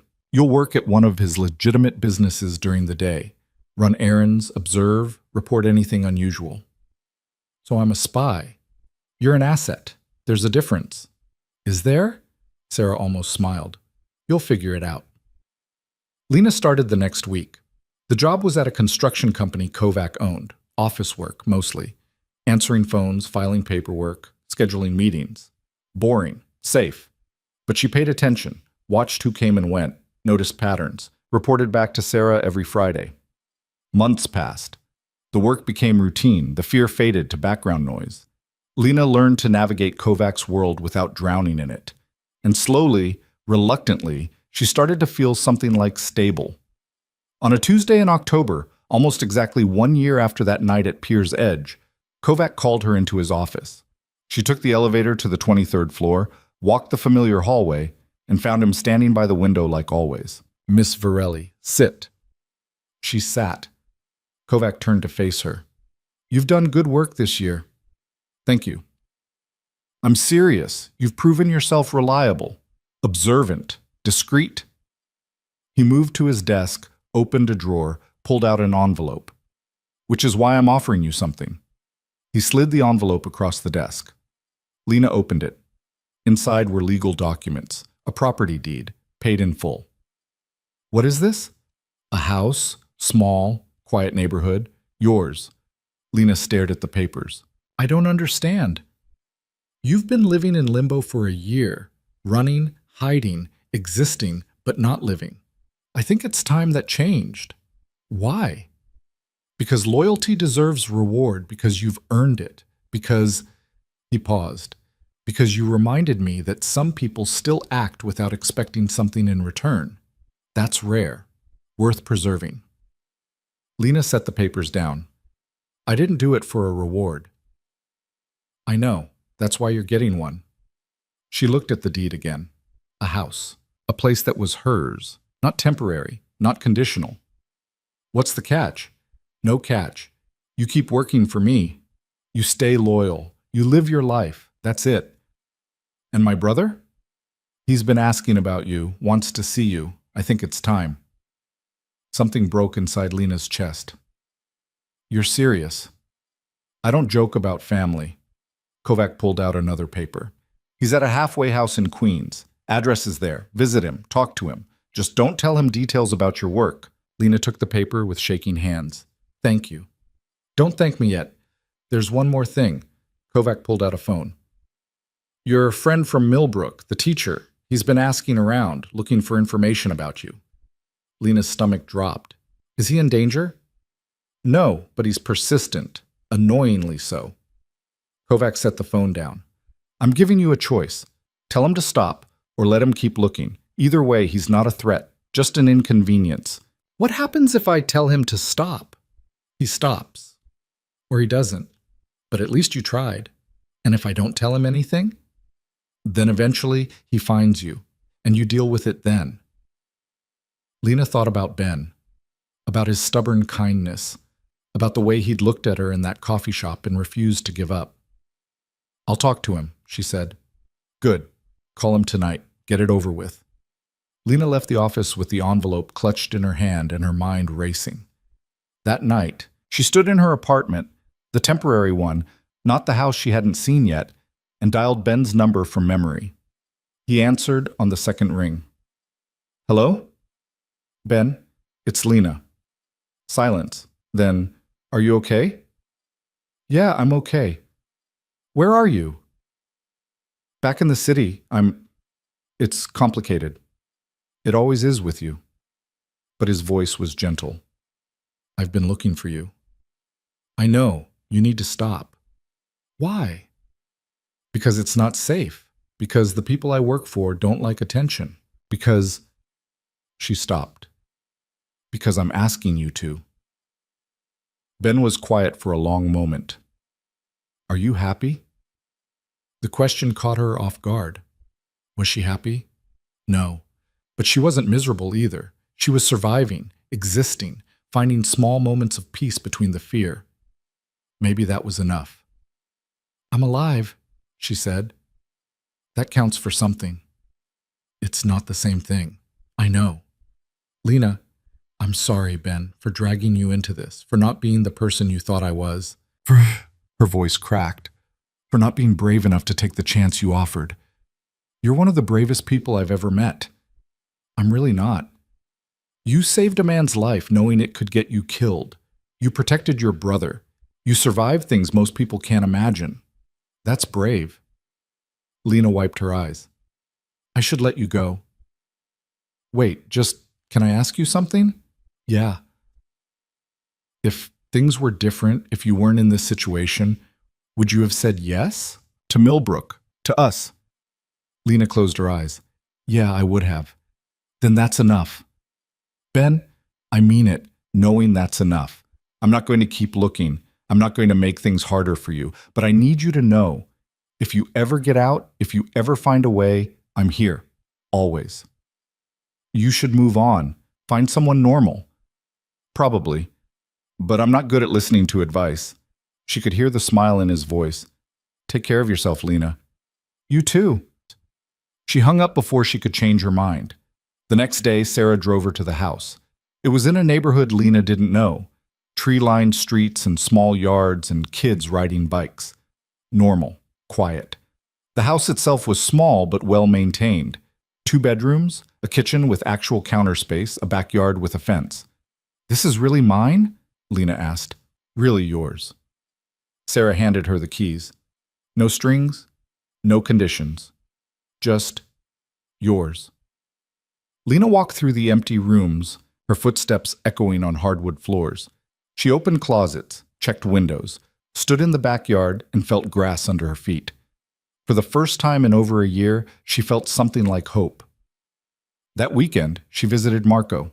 The halfway house was clean but institutional, all beige walls and fluorescent lighting. Marco was in the common room reading a book. He looked better, healthier, more like the brother she remembered. He looked up when she walked in, and his face lit up. Lena. She crossed the room, and they hugged, carefully, like they were both afraid the other might break. You look good, she said. Liar. But thanks. He gestured to a couch. Sit. Tell me everything. There's not much to tell. You disappeared for a year. There's definitely something to tell. So she told him. Not everything. Not about Kovac or the poison or the men who died. But about running. About Portland and Millbrook and Austin. About trying to build a life and having it collapse. Marco listened without interrupting. When she finished, he said, I'm sorry. For what? For falling apart. For making you come back. He shook his head. For not being stronger. You're alive. That's what matters. Is it? Yeah, it is. They talked for 2 hours. About their father, about the debts, about the choices that had led them both here, about recovery and survival and the difference between the two. When visiting hours ended, Marco walked her to the door. You gonna be okay? He asked. I think so. You? One day at a time. He hugged her again. Thank you for not giving up on me. You're my brother. I'm not giving up on you, ever. Lena left the halfway house and stood on the sidewalk, breathing city air that smelled like exhaust and pretzels and 1,000 lives intersecting. She thought about everything that had led her here. The poison, the warning, the choice. If she could go back, would she make the same decision? She didn't know. But she knew this. She'd survived. Her brother had survived. And somewhere in Nebraska, a teacher was living his life because she'd been strong enough to let him go. That had to count for something. Lena walked to the subway, descended into the crowd, and disappeared into the flow of people heading home. Just another face in the city. Another person with a past and a present and maybe, just maybe, a future. The cage was still there. The rules still applied. Kovac still held the leash. But she had a house now, a place that was hers. A brother who was healing. Small pieces of a life that almost felt real. And sometimes, late at night when she couldn't sleep, she'd think about Pierre's edge. About the moment her fingers brushed that poison. About the split-second choice between walking away and speaking up. She'd chosen to speak. And yes, people had died. Yes, she'd been running ever since. Yes, she was trapped in a world she'd never wanted to be part of. But she'd also saved a life. Protected people she cared about. Survived when survival seemed impossible. Maybe that was enough. Maybe that was all anyone could do. Make choices, live with consequences, and keep moving forward. The train rattled through the tunnel, carrying Lena toward whatever came next. She didn't know what that would be. Didn't know if she'd ever be truly free. But she was alive. Her brother was alive. And in a world where death came easy and choices came hard, that felt like winning. Or at least like not losing. Which, in the end, was all she'd ever really wanted.